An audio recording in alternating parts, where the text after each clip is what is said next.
Эгерде азыркы кодексте кээ бир кызыктар тараптар дагы мындай каршы пикирлерин айтып атат, бир аз гана адам. Эгерде бизде азыр ошондой бир кызыкчылык болсо, ушу тергөө менен кызматташууну биз жойбойт элек. Анткени бизге иштеген аябай оңой экен да.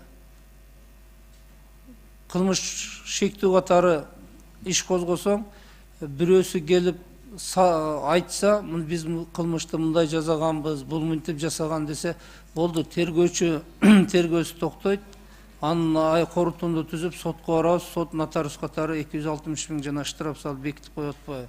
Бул биринчиден коомго эки жактан терс таасир алып келип атат. Биринчиден укук коргоо органдары, анын үчүнөн тергөөчүлөрдүн профессионалдыгы жоголду.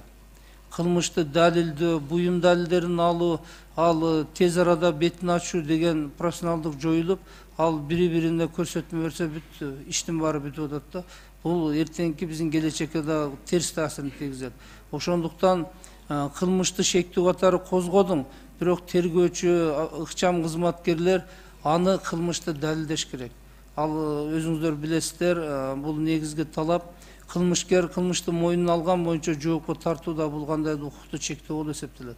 Ошондуктан анын кылмышын далилдешибиз керек да. Ошол максатта тергөө менен кызматташуу норманы биз алып салдык. Бир кылмышка шектүү катары бир фактын ишти козгосок, аны органдар далилдеш керек.